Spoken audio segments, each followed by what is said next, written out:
Now, you are serving on the Capital Investment Committee. Yes. And it is not infrequent that we have in a odd-numbered year a bonding bill.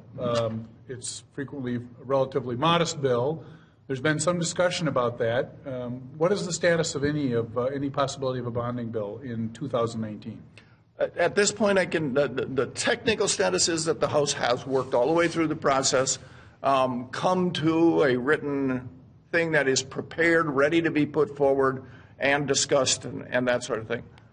To my knowledge and what has been said out loud, the Senate has not yet engaged in that process. I think that there's probably some work that has been done to the extent of a modest bonding bill that could be arrived at. That well could be being constructed in the privacy. And I think that that is also, again, some of that privacy kinds of things is where those things are moved forward. We still would have to agree with them. They would have to agree with us. That whole process would come together. And I think that expectations would be that it probably will be something modest if there is one. There's also, as we are at the day we are, that there's very good opportunity that there won't be any. And I think that that'd be very unfortunate because there are projects around the state that are actually critical to the day and the timing more so than just the process of getting that done. It'd be unfortunate if we didn't use the resources we have to be able to move those forward. Senator, let's talk just briefly about the bonding situation. What's your view on that? Well, I think the House and the Senate engage in a very different process, and I think that the representative is describing really what the process was. The House really had ample opportunity to present and discuss different projects, and so members are aware of what projects are needed, where there is consensus to fund. In the Senate, we have had absolutely no discussion on any projects, which makes it very difficult for us now to accept or really to have a conversation about what should be in a bill. We have not been able to build consensus, and so if it happens, it's going to happen behind doors, a conversation that will happen between a few members.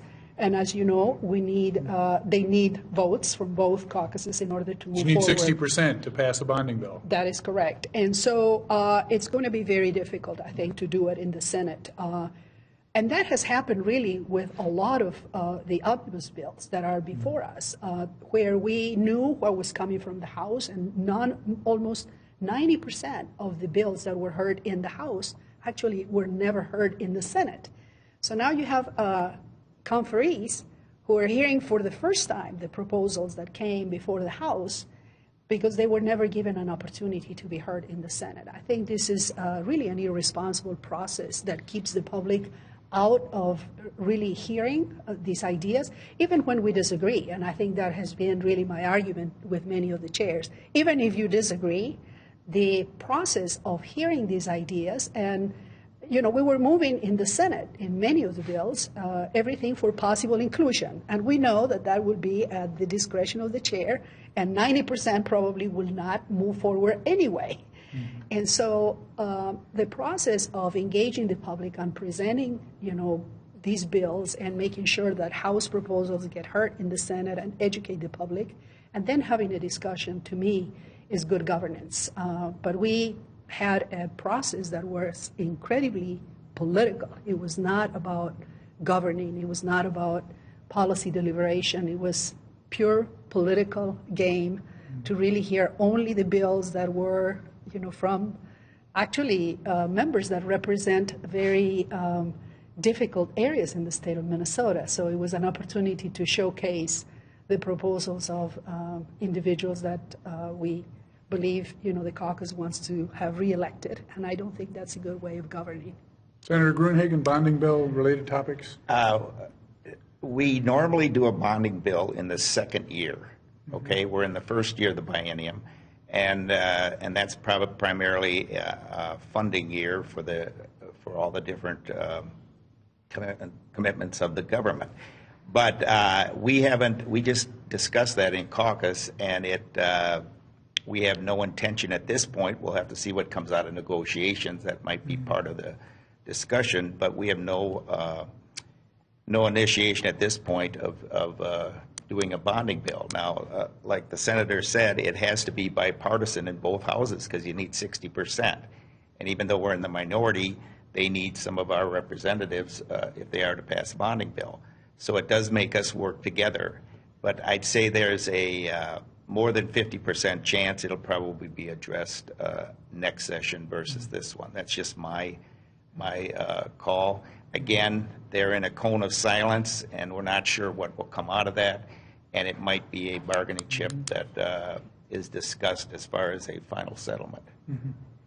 I just want to add a paradigm shift here is that I think if we look back for the last 10 years, and it may be more than that, we've had bonding almost every year between. So the statement has been switched for convenience of the argument, because the fact is we have had bonding first years and second years for a number of years in a row. In fact, it is now, depending on what your perspective would be, now if you're looking at 30 years, probably still true, but if you're looking at 10 years, we've probably had bonding most years and had processes that would have lent for the voice of the public to come forward with their projects. And I think that that is actually now more the norm.